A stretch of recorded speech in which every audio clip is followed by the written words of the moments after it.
up next on Arizona Horizon, we'll look at the Trump administration's latest actions impacting dreamers and illegal immigrant parents of those here legally. And an expert on the Bill of Rights talks about how the president keeps bumping into the Constitution. Those stories next on Arizona Horizon. Arizona Horizon is made possible by contributions from the Friends of Arizona PBS, members of your PBS station. Thank you. Good evening and welcome to Arizona Horizon. I'm Ted Simons. The Trump administration announced last week that the program protecting undocumented immigrants who arrive in the country as children will continue for now. This while the administration announced the end of a program that protects the undocumented parents of those immigrants.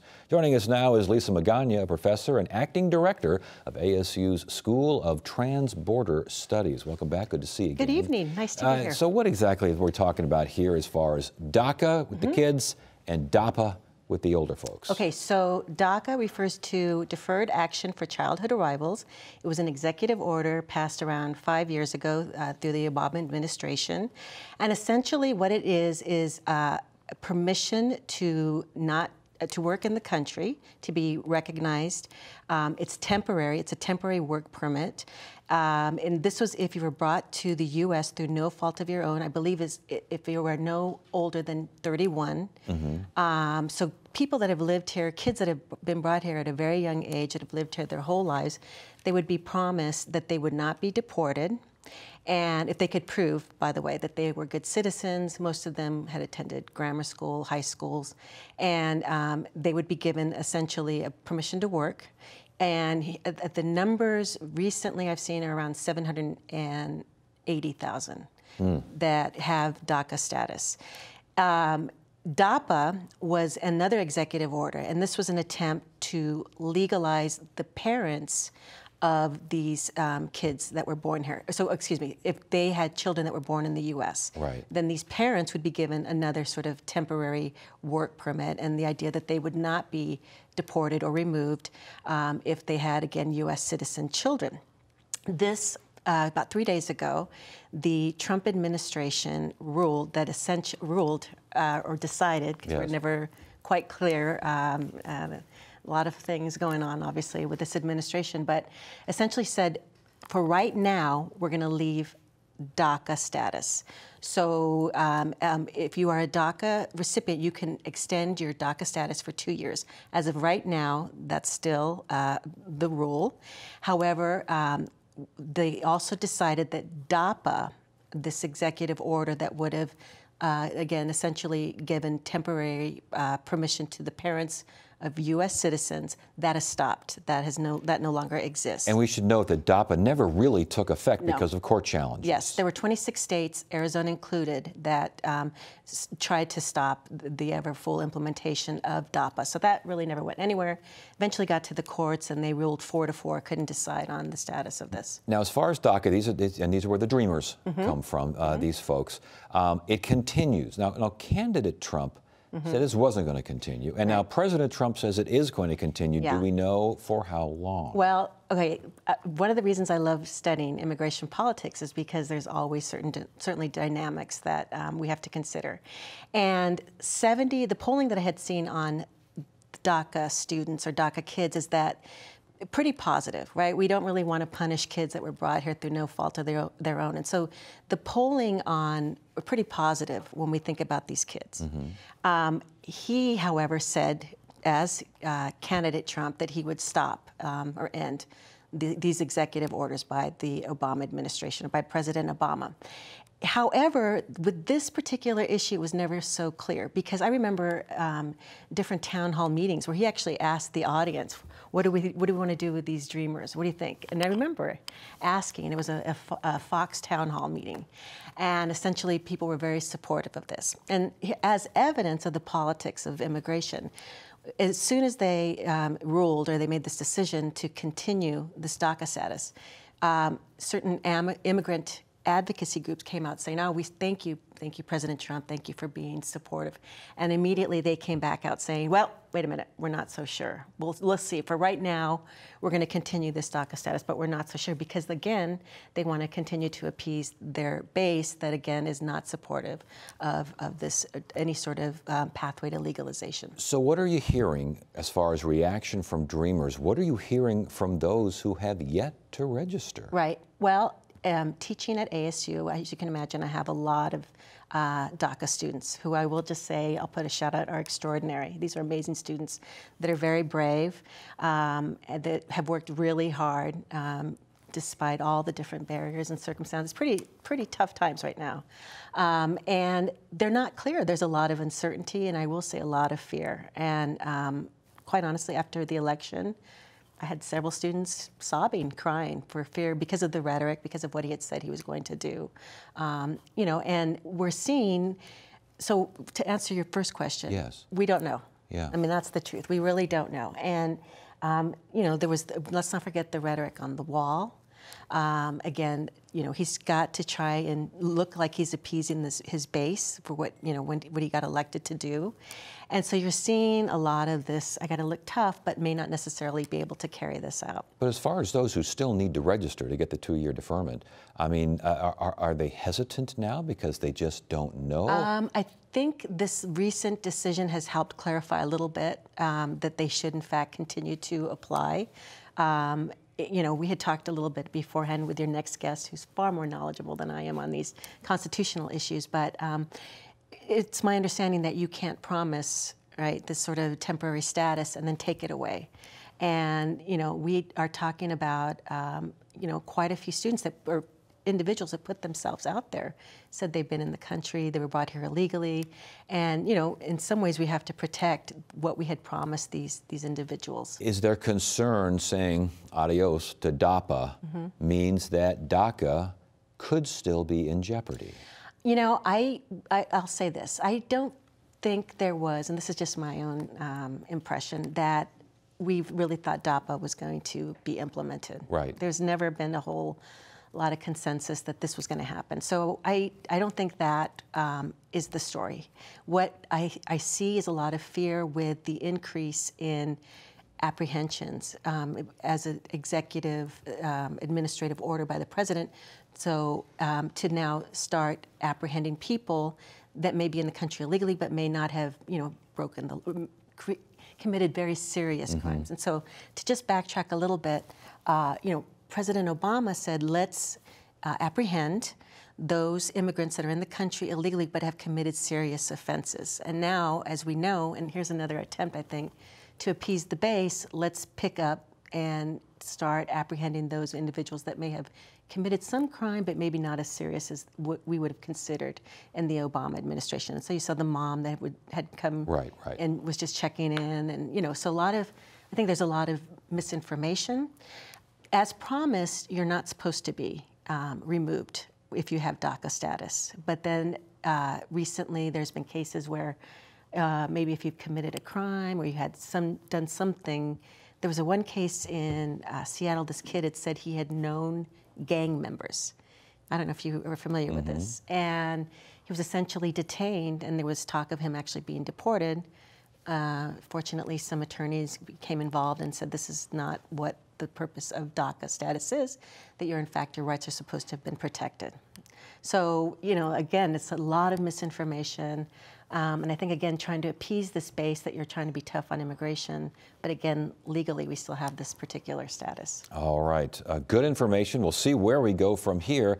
Good to have you here. Thanks for joining us. My pleasure. Thank you. And coming up on Arizona Horizon, the Constitution versus Donald Trump. Growing up, my family had no real idea of where we came from. It's kind of like being in a fog because you feel like a piece of you is missing. What is the rest of my story? I saw African American Lives on PBS. I love the series, and there was a DNA kit that you could order to find out your African ancestry. And so I really got excited. My DNA results said that I was from Ghana. Wow. It just really opened me up to a whole new world, so I went ahead and started doing things. Now my mission is to write stories to have something to pass down to the next generation. It's important to know where you're from and to tell your children and teach them that.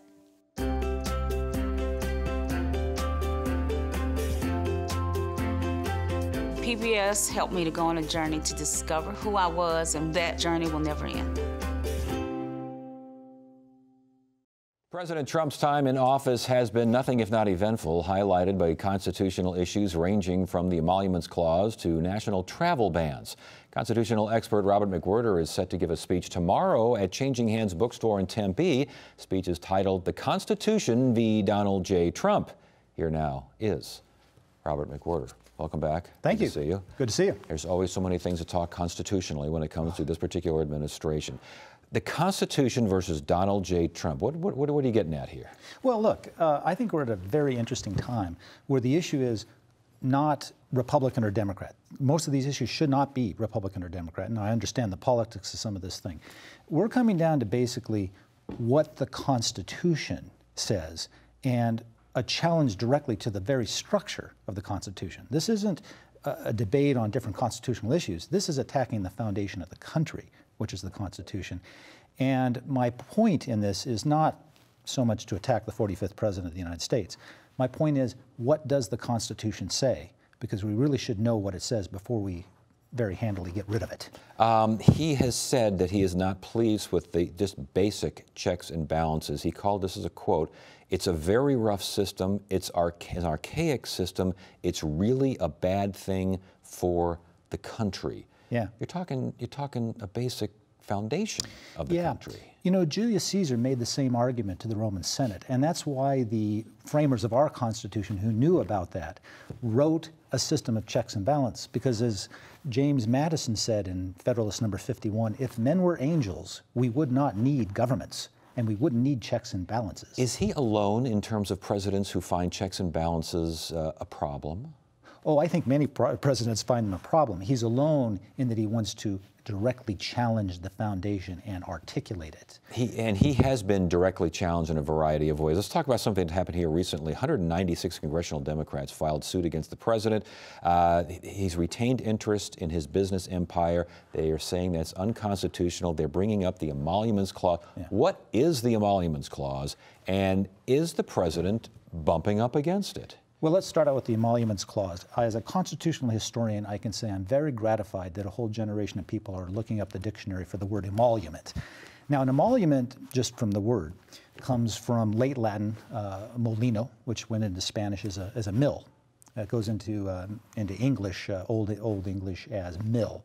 It was the fee that you paid the miller to grind your grain. So it was a fee for services. By the way, it's related to the English word molar, as in your tooth, or emulsion, sure, which is what you grind things up. All right. Okay, so that's where it comes from. And what it says is, and Alexander Hamilton in the Federalist Papers said, look, republics are the greatest form of government, but they are susceptible to corruption by foreign influences because you can buy people off in a republic. When you have a king, it's not as easy to do because he's got a lot of money. But when you have a republic, you can buy off officials. So the framers of the Constitution wrote the Emoluments Clause to prevent that from happening, to guard against that. And by the way, there are two Emoluments Clauses in the Constitution.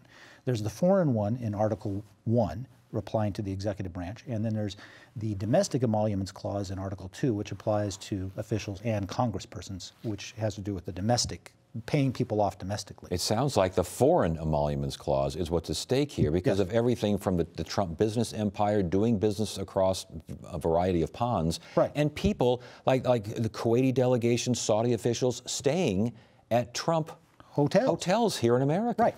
Now, the citizens of the District of Columbia and of Maryland who have raised this issue as well, those two states in the District of Columbia are saying, look, our citizens who work at the hotel down the street are being hurt. The owner of the hotel down the street, whether it's whatever hotel, a Marriott, whatever, is being hurt because now everyone's currying favor with the current president by staying in his hotel. That's number one.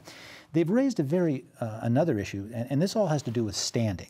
Who has the right to sue? You have to be injured before you can bring a lawsuit. That's at least a constitutional lawsuit. The other way they have standing is they're saying, look, this is a case that goes to federalism. A state has an interest in seeing the Constitution applied correctly. in addition to, hey, you're harming our citizens. And on that basis, they're raising the case, and they feel they have a good argument to get past standing. Now, the Trump people, what's going on here really is, realistically, if this goes all the way to the Supreme Court, it would be very hard for the Supreme Court not to just defer this as a political question. But if this suit goes forward and the Trump administration loses on standing, which means the case can go forward, during discovery, the big issue is, let's see your tax returns, Donald Trump, because that tells us how much you're gaining from this foreign interaction. Scenario, let's see your tax returns, Donald Trump becomes a subpoena to see these tax returns, and he decides it's not worth it. I mean, he could possibly just resign over this, could he not? He could. He could send a letter. He can resign at any time he wants, in which case we have Mike Pence as President of the United States. But I mean, as far as, I mean, when you start subpoenaing things, yes, he can't say no, he can't back out, he can't hem and haw. Subpoena comes from a Latin word, under power, subpoena. It's Latin. That means you got to cough it up. Now, you can take that and you can move to quash the subpoena, and you can go all the way up to the Supreme Court, but the end of the day is, if you're ordered, you're ordered. All right, and as far as this foreign emoluments business, China approved 9 previously rejected Trump trademarks. China, after a dinner meeting with Ivanka, she gets 3 new trademarks. How is the Trump business empire not profiting from him in the White House? It's got to be profiting, and his financial statements for just this year that he showed that he's profiting. But the issue there for the Constitution, to center this back on why they put this and why Alexander Hamilton talked about this, is Donald Trump made it part of his campaign shtick about China attacking us, China's eating our lunch. You don't hear Donald Trump talk much about China anymore in that way. Could it be, and this is a valid question, could it be that he gets his licenses and he doesn't want those to be hurt? So now he's not exercising the policy prerogative of the president. I don't know if he is or not, but that's why they put the emolument clause in there, to prevent any question. Let's get to these travel bans against 6 Middle Eastern countries. The president wants the Supreme Court to reverse a couple of lower court decisions. At first he said it wasn't a travel ban because that would be difficult as far as the courts are. Then he just calls off and says it is a travel ban. Right. He sent Sean Spicer out there to say it's extreme vetting. Somehow it's part of a policy plan. Right. And then he just turned around and said, no, I didn't like the watered-down version anyway that the Department of Justice did, which, by the way, works for him. And off he goes on that. Look, for the most part, these are cases going to conservative Republican-appointed judges who waste no time in making these decisions. In a Con Law 1 class, this is an easy exam question. You don't ban certain religions from being in the United States. That's the First Amendment to the Constitution. It's also equal protection, it's due process, it's the whole 9 yards. Correct. And that's why I center this on the Constitution. Look, Congress shall not make no law establishing a religion. Now that, of course, applies to the executive branch and states. Once you say Muslims can't come in, but everybody else can, you've now favored one religion over another. Simple. Ah, but he's saying only people from predominantly Muslim countries. But they're all Muslims. And the trouble that he also has with this, look, the president has very broad power to create policy to protect the country. Okay, foreign policy, all of that. But you have to attach it to some rational basis. There has not been one terrorist attack in this country perpetuated by a refugee. So certainly not from these countries. And by the way, most of these refugees, or a good proportion of them, are actually Christians fleeing persecution. So, grand scheme of things, we got a couple minutes left. Is the president, he's not happy, obviously, with separation of powers. He finds it archaic, and it's a real pain in the rear end for him. Does he even understand the difference? After he received the nomination, he went to the Republican legislators and he said, I enthusiastically support all the articles of the Constitution, Article 1, Article 2, and Article 12. There's 7 articles to the Constitution, not 12. The Constitution has been amended 27 times, well, actually 25 times, because don't forget the 21st Amendment wiped out the 18th Amendment on prohibition. Yes. So we've got 7 articles and we've got 25 amendments. This is the owner's manual of the country. Now, he better be clear on that, and he doesn't seem to be clear on that basic thing. And by the way, this isn't law school stuff, this is high school civics. Okay, but is he getting, I mean, we're hearing from Republicans now, high-ranking Republicans, Mike Pence, the vice president, that he's learning on the job. He's not a politician. He's never held a political position. He doesn't really understand how all this works. Whether or not that's a good or a bad thing, is that a viable argument? No, it's 6 months in. He should have known it before. It's 6 months. Tell you what, if he attends my talk tomorrow night, that would be all he would need to figure this stuff out. It is not that complicated. If he attends your talk tomorrow night, is all you need as far as getting some attention. Ken, where is the talk tomorrow? Changing Hands Bookstore in Tempe at 7 o'clock. And the book is? My book is Bills, Quills, and Stills, an annotated, illustrated, and illuminated history of the Bill of Rights. All right, and I have a funny feeling we will be having you back when the next constitutional crisis erupts. And I'm gainfully employed. All right. Thanks for joining us. Thank you, Ted.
Cave Creek Regional Park sits on nearly 3,000 acres at the border of Cave Creek and Phoenix. The park is a serene and peaceful home for all sorts of wildlife, but for most visitors, getting to see that wildlife is not always easy. Producer Shauna Fisher and photographer Rob McJanet introduce us to a ranger who's been able to capture some remarkable wildlife selfies. Every day, you'll find Ranger Mark Paulett walking the beat. In this case, his beat is the Cave Creek Regional Park. How you doing, old man? As an interpretive ranger, Paulett oversees programs that teach about nature and wildlife. Neck rub. Paulett also takes care of the resident tortoise, Piccolo. He is a Sonoran desert tortoise. He's a long-term captive, non-releasable, and so we use him as an animal ambassador, and he's pretty friendly. Lots of personality. Paulett and Piccolo have a long-standing relationship. Back in 2009, before Paulett was assigned to this park, his son's Eagle Scout project was to create this watering hole for Piccolo. Originally, after constructing the water hole for the tortoise, we noticed that the water levels were dropping significantly faster than he could drink them. Soon, Paulett had a bit of a mystery on his hands. So we figured, based on that and some of the tracks and other signs in the area, that there was probably some other animals in there, and taking advantage of the free water source. Insert the new batteries. Paulett set up a camera in the corner of the watering hole to see who was coming to dinner. Just screws on. And he was surprised at just how many guests there were. Every week or so, Paulett reviews the videos to see who's been visiting. As many as 200 clips. The camera has a motion sensor, so it kicks on whenever there's movement. Just reviewing from the last few days while I was off to see who's been visiting and so forth. Clip after clip, you can see great horned owls. There's the queen. Coyotes. Interesting how skittish the coyotes are. Javelinas, a gray fox, and birds. A dove and a house finch in this one. We do see a lot of the same animals repeatedly. They're fairly territorial and creatures of habit, and so they come around pretty much the same time of day every day, and we can recognize certain individuals based on their behaviors, or some of them have scars or wounds, just different colorations and patterns depending on what they are. The Parks Department created a Facebook page and posted the videos for the public to see, and it's been wildly popular. Most of the folks that see these videos are pretty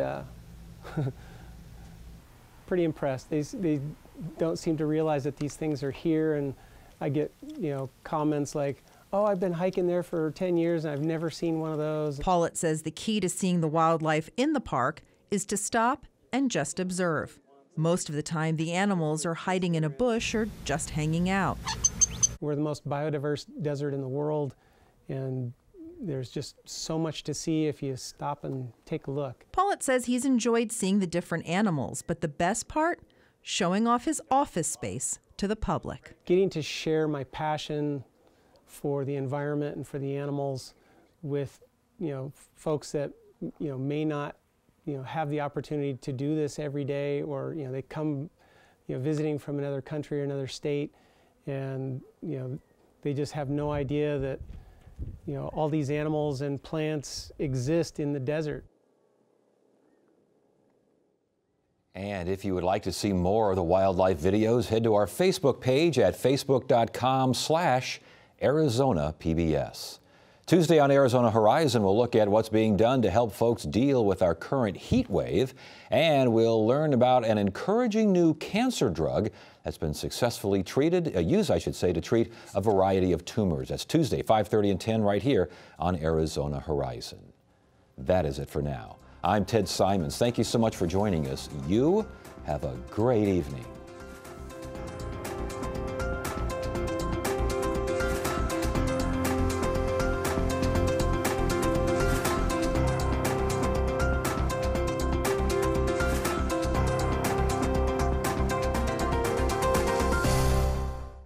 Arizona Horizon is made possible by contributions from the Friends of Arizona PBS, members of your PBS station. Thank you.